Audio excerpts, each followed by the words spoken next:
be one of the mini slashers that don't kill anyone that can't have a driver's license. What the driver's license is the... Anywhere 16 and older, they're slasher bait. But Yeah. You're one of the few slashers that nowadays actually. You used to kill kids, then you did it when they separated the two parts, and now you get to kill kids again. We certainly murder kids. Now he's Maurice Jackson, so... My actual question, though, because I can't ask that one now, and I can't ask how Serena's head is after you swat her upside the head every time you pass by her in the chair. Now, how's your hand?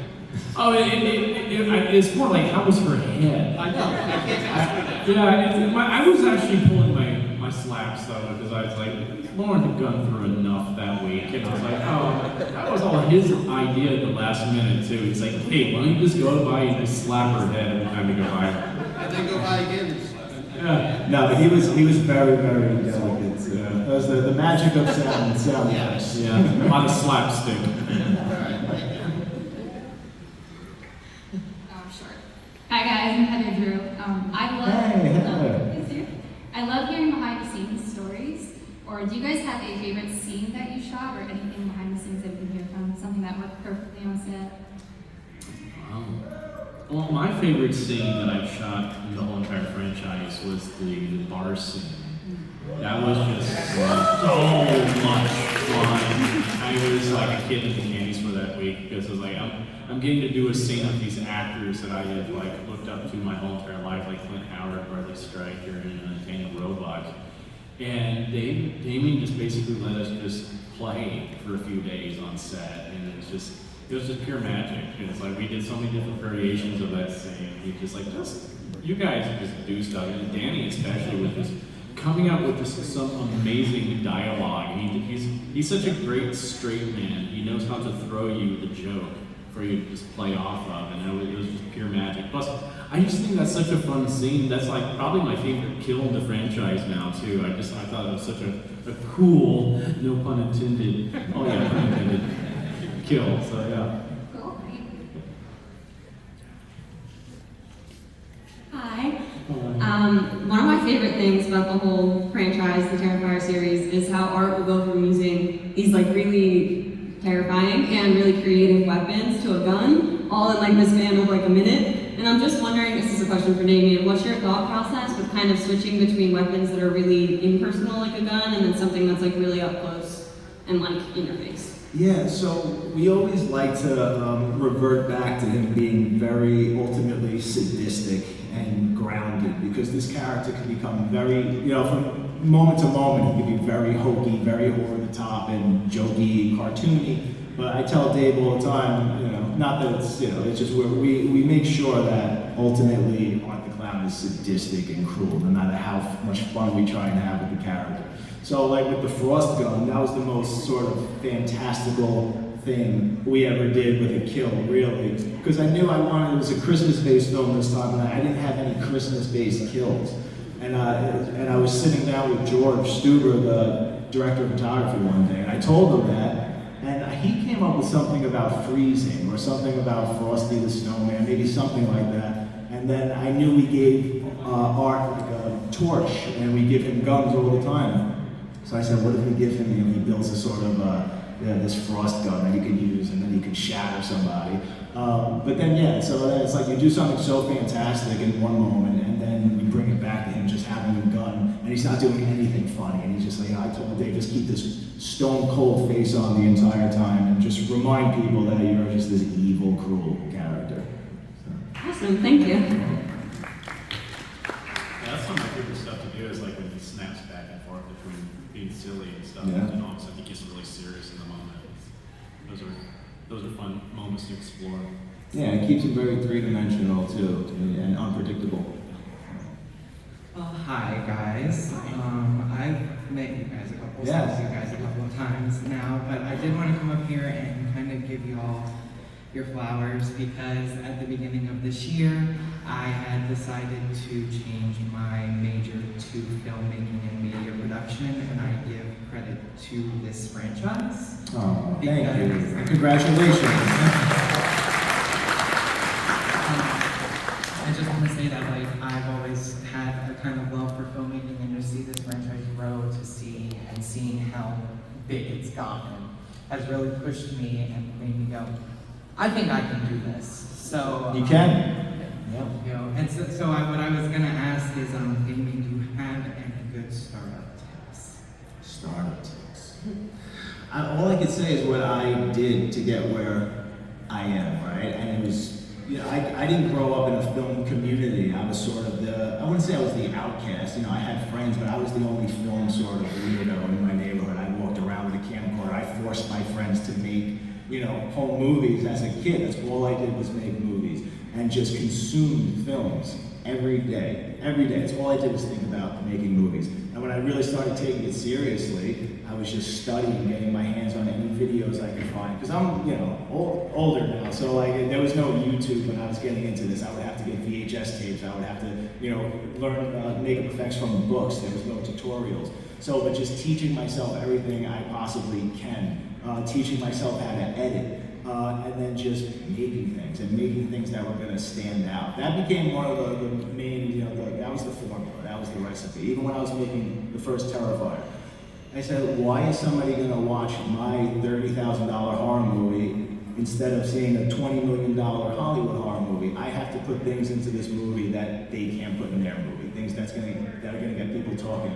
And that was really the key to the success of it, really. It was like putting that hacksaw scene in there. That got everybody talking. It was, you know, it was that and Art the Clown. That's all everybody talked about when they saw that movie. So make what you love, be passionate, never give up, make something that's going to really stand out, that people are going to talk about, and never give up. Because David will tell you this, I'll tell you this. He was a waiter, you know, all the way into like Terrifier 2. I was delivering flowers when I was writing Terrifier 2. So we would have never stopped. We'd still be doing that and still be making movies, but you know, we're lucky, we're fortunate that this really took off and clicked. But you just can't give up. You have to keep doing what you love. Thank you, President.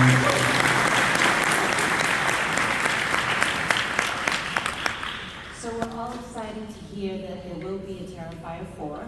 Indeed. And so my question is there any intention to bring us the backstory on some of the iconic characters, like the little pale girl who was there for a minute and whose character is just exploded into this iconic, you know, individual arts backstory, things like that, as you evolve the franchise?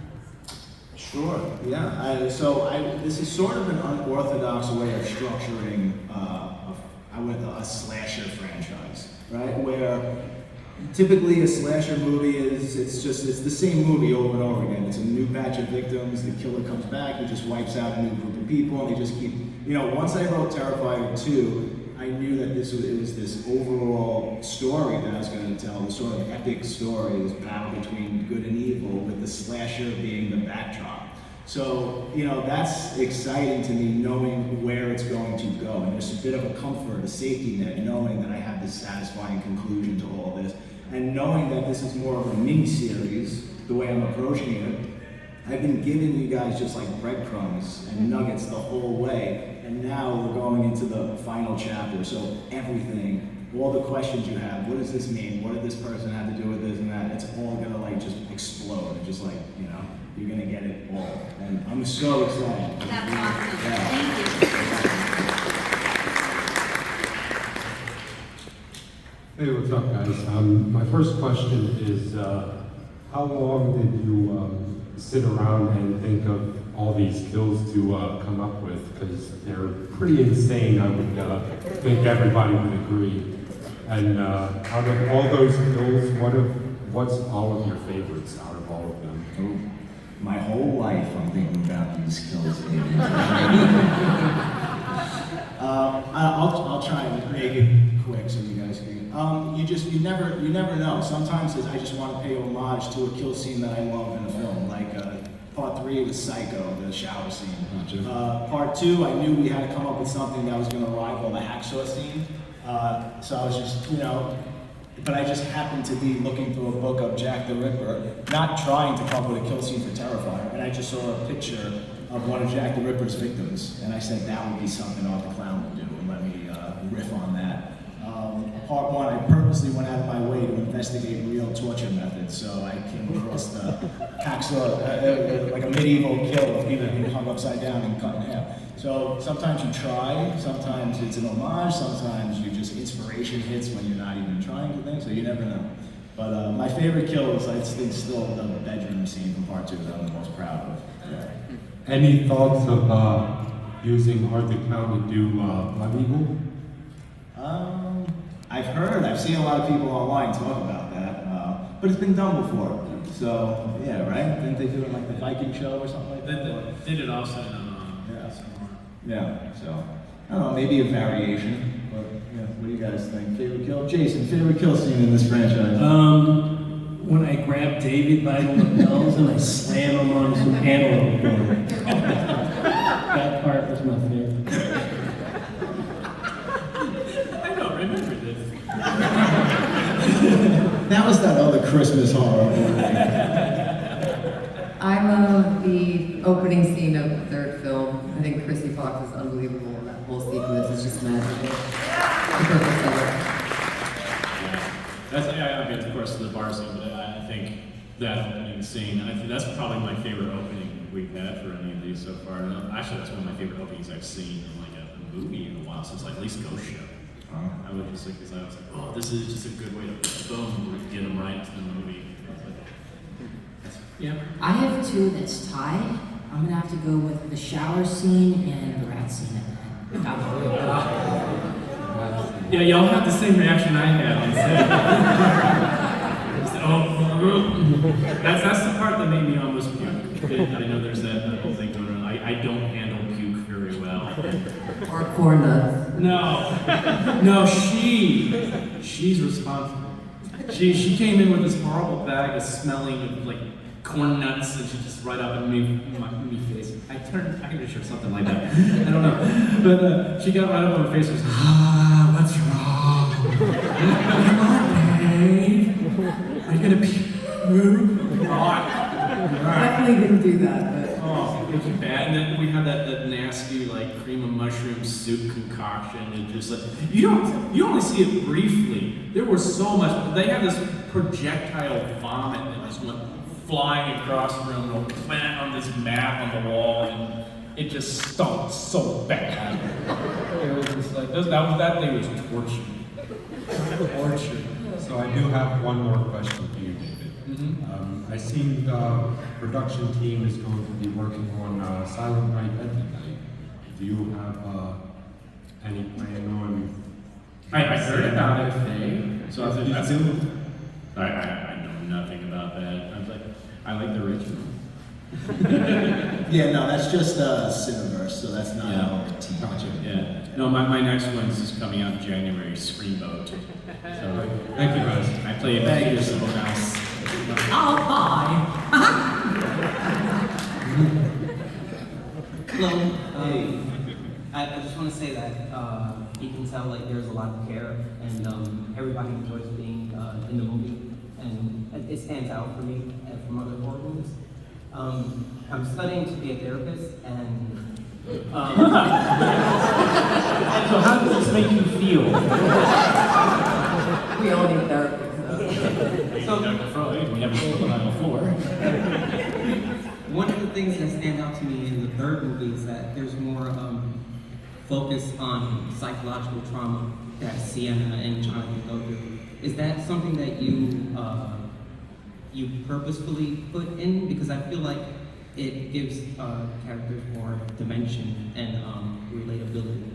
Sure, it's only natural, it's only organic that that's where these two characters would be after enduring something so traumatic. I mean, it's unimaginable, I don't really know. I mean, I'm writing this.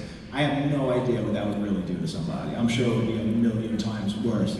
But it was interesting to do a sort of a role reversal in this one between Jonathan and Sienna, where in this one, she kind of takes on the role that he had in part 2, where she's the one trying to convince him that it's still happening and it's really going on. But meanwhile, she's so mentally frail, but he's the one who's really in denial this time, and that's how he's dealing it. He's actually running away, and he can't accept it, he can't cope with it.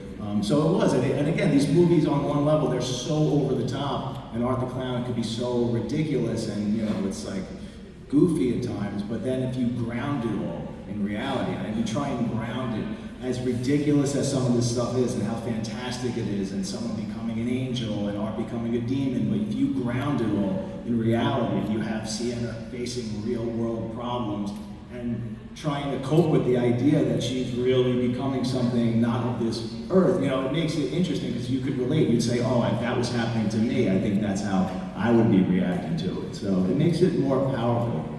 Yeah, because like protagonists, they usually like just get over it in the next movie. So it just stood out to me. Yeah. It's appreciated. Thank you. Yeah. And good luck being a therapist. Thank you. What's his bill? How is it going from Terrifier 2016 with not too much familiarity, but now there's a bunch of people who know your characters are very iconic, like Art, Victoria Hayes, right? And you too. Jonathan. I'm YouTube. Not YouTube. My brain. But how is that? Everyone knows your movie. There's more pressure because there's so many more eyes on it. So for part 3, I was the most nervous. I'll say that in part 3. I was trying to think of how to phrase it, but my mind was just like, spotlight's on me now. We're totally about that new over here, so. Sorry, man. Saw you earlier. No worries. I feel you. I get it. I understand. Hey guys. So, what was it like working with Spencer Charles and Ice Nine Kills for the official song? I mean, it was. I went to the double feature. I saw it for the premiere, so that was really cool. Oh, that was fun. I had so much fun. What was really cool is they didn't tell all the extras in that they were doing an Art the Clown video either, so they were all shocked when Art came out. That was really fun. But it was really hot in that room, but we had a lot of fun that day. 2 days that I was there for the film. I really loved playing around on a little piano too, because I actually played piano, so I was like, I had to figure out. I actually figured out the whole melody that they wanted me that he's playing. So I was like, oh, that's fun because I just never imagined I would be doing a music video in my life. So that was fulfilling like a childhood dream. So I was like, this is awesome. And Spencer and the gang are just the coolest people. So we had a lot of fun just messing around for a few days. And it was fun working with Catherine again too, and Leah. So it was like, we had fun. Thank you. This question is for David. We're really seeing the appeal of horror films over the last couple of years, at the box office, and how it's going across culture, age, and also people in different professions. You became a director, special effects, master. I was a psychologist. 35 years working as a child psychologist, just recently retired. I'm willing to come out of retirement and offer you free sessions.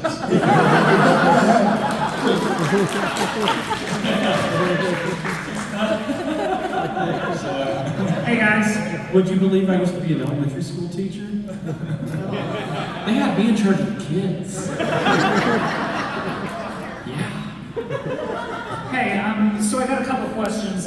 Damien, when I first saw Sienna's costume in Terrifier 2, my first thought was like Valkyries. It reminded me of the Valkyries from God of War Ragnarok. Was that a source of inspiration for the costume? Oh, absolutely. Yeah. Yeah, because I could see her in God of War, Kratos fighting her, but I'm pretty sure she would win. Absolutely. And for Samantha, what exactly went through your mind when you first read the scene that Vicky has the glass shard? Well, oh my God, I was screaming at this. I think I dissociate at this point. I've been in this franchise for 10 years. So when I'm reading it, I'm not really reading what's on the page, but Damien did write, "Will be done tastefully." But in all seriousness, I'm like I believe in Damien, I love it to death, and so if anything's on the page, then I know it's meant to be in the film and it serves the story, so I'm always down. Kind of figured you'd say that. Yeah. I love it. It's one of my favorite scenes, truthfully, which sounds fucked up. Yeah, my best friend and I freaked out when we first saw it. A lot of people did, and you don't even see that much. Yeah, but you guys did a phenomenal job. Keep up the great work. Hi guys. So I had a question for Damien. So you said that you're coming up on the final saga of everything here, and at least in my opinion, it seemed like you kind of pulled everything together as each iteration of the movie came along. So did you know ahead of time, like maybe when you were writing Terrifier 2, exactly how everything's gonna go, or are you just kind of coming up with it as you do each movie? No, so there's main plot points, and then I have to fill in the gaps. And also, I'm never just fully satisfied with anything that I think of. So I always want everything to be better. I'll never just say, ooh, that's the idea and that's it.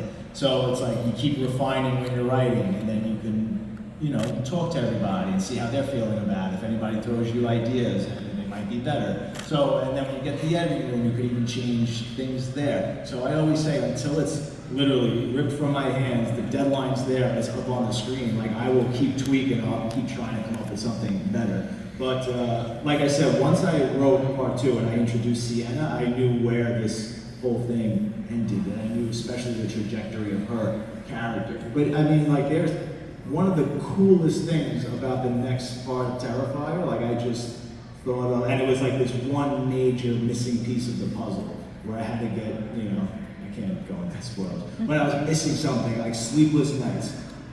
And it just, one morning I got it, like I finally got it, and made everything click. So like it was such a major thing that I didn't have until recently, so again, I needed that to get to the end, but I knew what the ending was. Do you feel a lot of pressure to, one-up each crazy scene from one movie to the next, or maybe David had pressure to keep one-upping his performance as each movie goes on? Always. Or is it just kind of like... You're an artist and you care, right? You never want to just become complacent, or you always want to be better, you always want to grow. So I'm always under serious pressure. And like I said before, with part 3 I had the most pressure because now it has the most eyes on it, so people are going to judge it more. With part 2, most people didn't even see part 1 when they went to the theater, so they walked into this splatter fest, and it freaked them out, and people were fainting and throwing up. Now everybody's prepared going in for Terrifier 3. So now people go in and they're like, oh, it wasn't as bad as I thought it was going to be, So now where the hell do we go with part 4? Keep trying to up your game. Yeah, I'm the same way. As I'm still wanting to find new nuances to art. I don't want to be just such a one-note type of character or something like that. And that's something I've had fun with over the course of these films. It's like, finding new places to take him with some things. And I think, especially how part 3 ends, that was my favorite. When I first read the first drafts of the script, I loved that ending because I saw so many possibilities for the character going forward, which explores really interesting dimensions to him. And I'm very excited to tackle that going forward. It's like, okay, where can we take him? Because he's going to be in a new place mentally. I think after this, because he took a real defeat, and I think that's going to be interesting to see what is he going to be like. And because sometimes a defeated animal when they're cornered like that, that's when they become a little bit more scared, but also a bit more dangerous at that point. So I'm very interested to see where he's going to go that way. Me too. It's become one of my girlfriend's favorite franchise to watch. So keep up the good work, guys. Thank you. Thank you. So what was the hardest scene in the film? They're all different. Yeah, I would say it would be the finale to part 3. That was a very long week for us. That was a very challenging week, and we were through some rewrites and everything just because of time reasons, and especially for Samantha over here. She's the one that really handles that whole entire scene. She's the big star of that scene in a lot of ways, I feel. So it's like she handles it very well.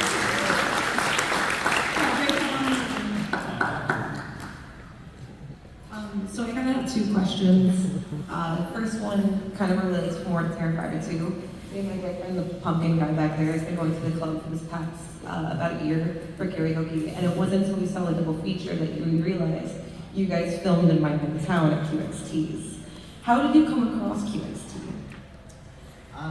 That's a good question. I think through somebody who was going to do makeup effects on part 2, knew the owner. Okay, yeah, Rolando does say hi. And then that's a good transition because my second question had to do with special effects makeup. What throughout the entire series kind of made you say, as far as makeup go, wow, that can actually be used to make something look realistic? Like, I never knew that.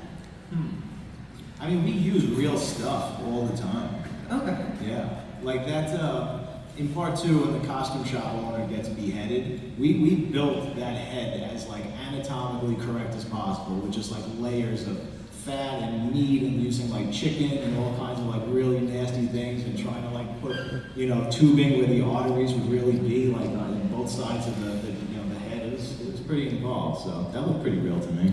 One of my favorite things that we did was in part 1, where I thought, wow, I was like, wow, this guy's really intuitive and just thinks of really creative things. This one we're doing a pizza shop scene.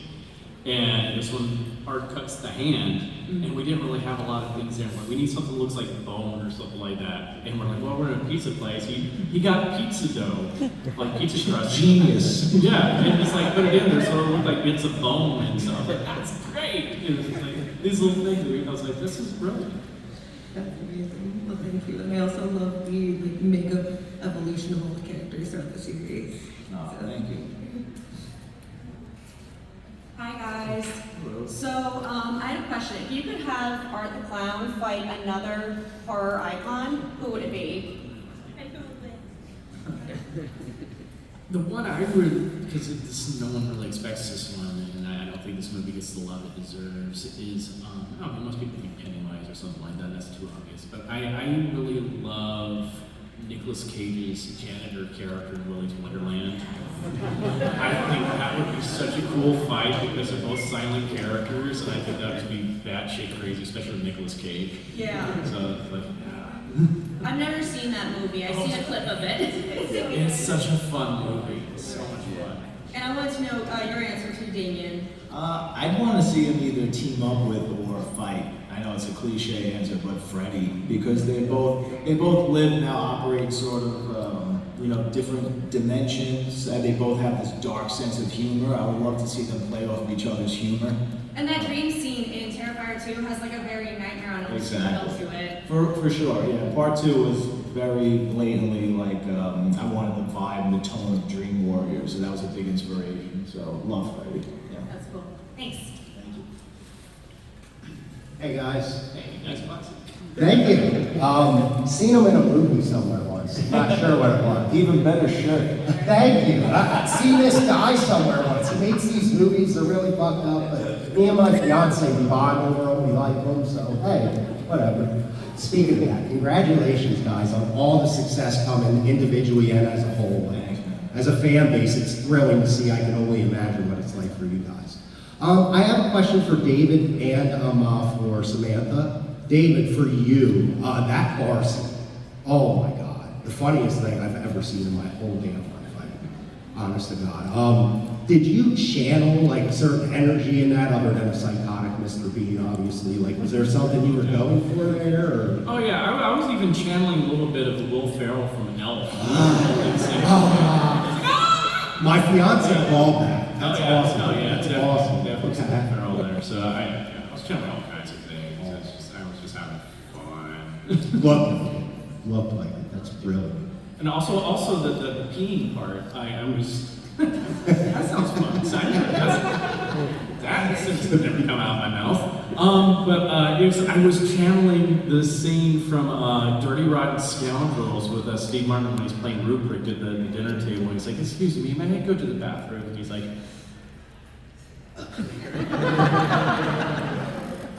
"Thank you."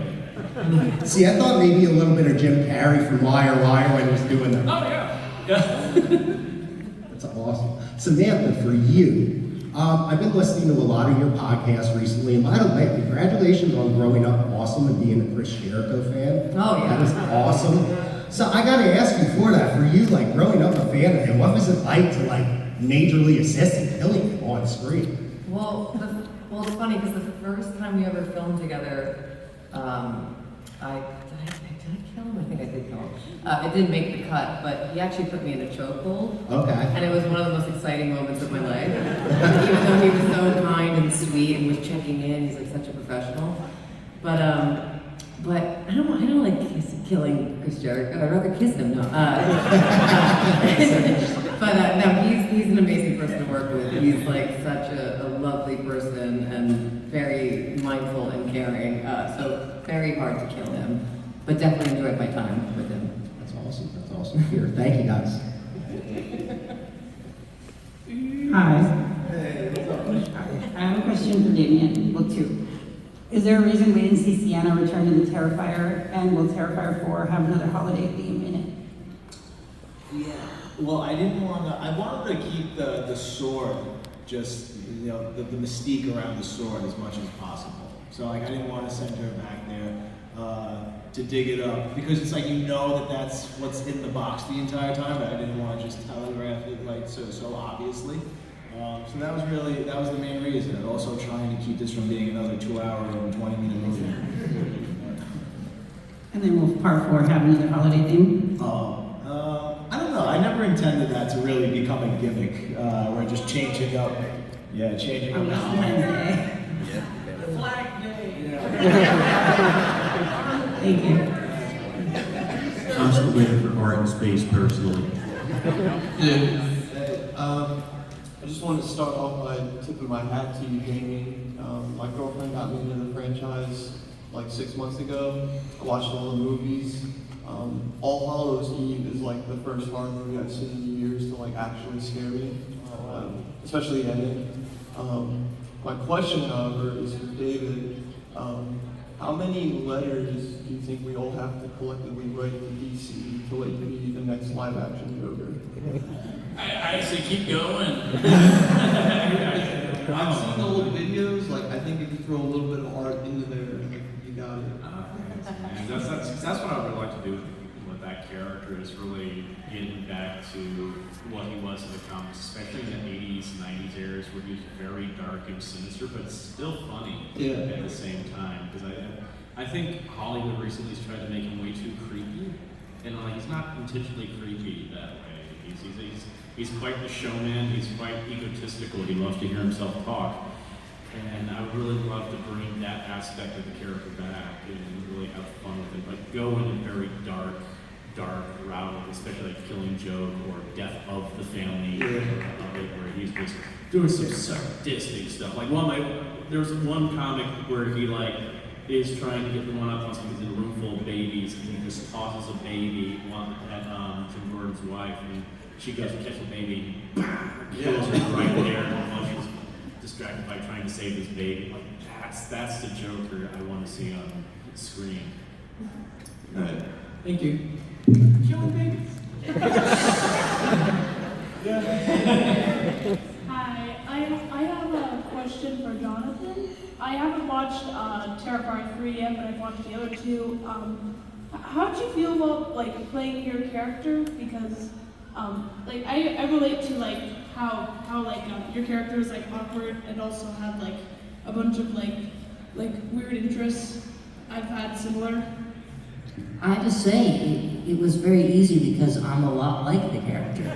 I'm very shy, I'm very awkward, so maybe that just naturally transitions onto the screen. I mean, I love horror movies, I love music, and a lot of the scene, a lot of Jonathan's bedroom, like those posters, were actually my posters that I have in my bedroom. So I may not be, all about serial killers, but I do love horror movies. I just have like one more. Like, was it easy for like you to also act like afraid of art and like the little girl? Because like the little girl's like my other favorite. I mean, David and Amelie, they play their roles so well, and of course Victoria, we didn't have any scenes, but they are phenomenal actors and actresses, and they're incredible. I mean, it's easy to act with, for sure. Thank you very much. Give Amelie a hand over there.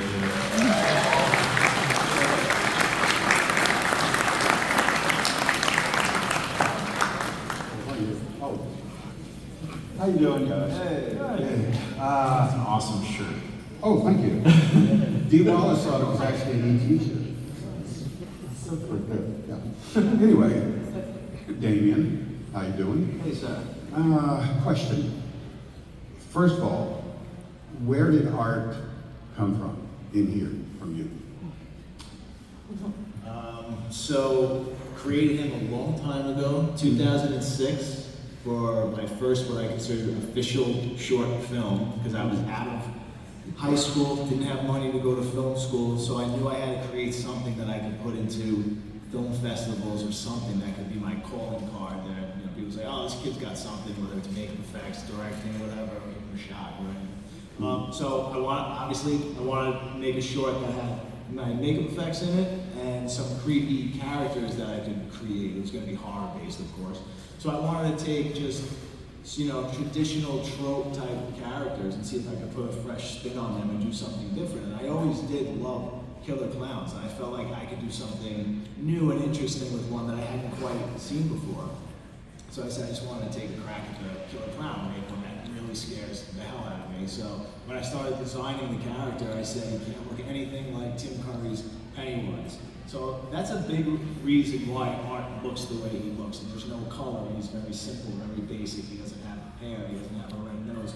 He doesn't speak. I want it to be as different as Tim Curry, because Tim Curry's Pennywise is the king of killer clowns. So if I was going to play in that sandbox, it had to be as far away from that character as possible. And then I just had this sort of Twilight Zone idea of, you know, this woman alone in the middle of the night on a bus, just like totally by herself. The bus is like a very desolate, like creepy area. It comes to a stop and a clown gets on. And, you know, it's not Halloween, so there's no business, there's no reason for a clown to be getting on this bus. And just sits across from her and just starts really messing with her. And just a very awkward, you know, unreal, surreal situation that just starts getting progressively more sinister. It's just one of like a million ideas when you're an aspiring filmmaker. All you do is daydream, just creepy scenarios. What can I do? What would freak me out? And it was just that little seed, and then mixed with the design of what I came up with to try not to make a clown that looked like Pennywise, and that was Art the Clown. It was really just I thought it had to do with David being a mime, because my wife hates killer clowns, and she hates clowns, but meeting David, and she said, okay, I'm going to think about him as a mime. No! Don't call him the M word. Okay. No, I always like to explain that to people. Like the difference between a silent clown and a mime is that mimes don't use props. They pantomime everything. And silent clowns use props. So I think, you know, if he was Art the Mime, he'd be a very ineffective serial killer. That was my next question for kind of each of you, although Elliot kind of almost answered that. It's Elliot, you're right there, getting eaten by Godzilla. So where did you get Art? Oh Your gosh, he's just a big, huge blend of all kinds of characters that I love, from both the horror world and just the cinematic world. Because I look at him as being a big, huge amalgamation of all the horror icons that came before him. I put little bits and pieces of all those guys, and especially a lot of Freddy Krueger, and a little bit of Joker too. But also I have a long history of watching the great silent film era of comedy. I love great physical comedy, so like Charlie Chaplin, you know, Buster Keaton, Harpo Marx, all the way, you know, Peter Sellers, Jerry Lewis, Jim Carrey, Doug Jones, Mr. Bean's a huge influence as well. And my buddy Stephen Carl, who I was the understudy for 5 years with the Grinch, he was Robbie Bratton from Lazy Town. And he really helped teach me a lot of things when I was his understudy. Unfortunately, he's no longer with us. But I just kind of took all that and just blended it together, because I kind of look at Art as being the bastard child of Harpo Marx and Freddy Krueger. And I actually found out too, it was like a few months ago, I was just binge watching some old Marx Brothers movies just for fun, because I just love those. And I was like, what was Harpo's real name? And I looked it up, his real name was Arthur.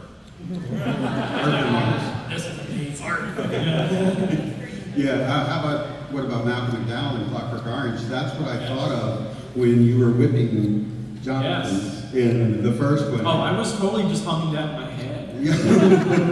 Singing in the night. Oh, yeah. And how about you, Samantha? How do you get, you're so beautiful in real life. How'd you get so disgusting? I mean, that's. Damien Leone. For character, I think for the third one is a major departure, obviously, from my other character, because there's a point where Victoria Hayes is no longer in the body, and these were just extensive discussions with Damien early on. Damien had a very clear vision of the direction he wanted to go in with the character, which was very childlike, manic, something very different than what we've seen in like Possessed or Possessions. And so Damien gave me a strong base in the beginning. References like Bette Davis and Whatever Happened to Baby Jane was a huge influence. And then I went away and I did a lot of research. I watched Helen Bonham Carter is like I love her as an actress. What she did with Bellatrix Lestrange in the Harry Potter series is like unbelievable. Her cackle is, you don't like her? Oh no, I mean she's great. I just want to kill her. You know? Oh yeah, she's brilliant. But yeah, I looked to a lot of people, Heath Ledger in The Joker, just to, I guess, get permission, not really inspiration, because I think when you take a character so far in this direction, it can be terrifying. And when you're like next to David, who's an amazing actor and amazing, Art the Clown, it's like trying to find something that makes her interesting and engaging. So I looked to a lot of those people that I mentioned for permission, and then when we got to set, I just really trust Damien to know that like I'm gonna get in, give everything that I have. We're gonna go in all these crazy directions, and I'm just gonna, listen to my intuition and see what comes up in the moment when I'm with David, when I'm with Lauren, and then see what happens. So yeah, it's definitely a very pure collaboration. Was it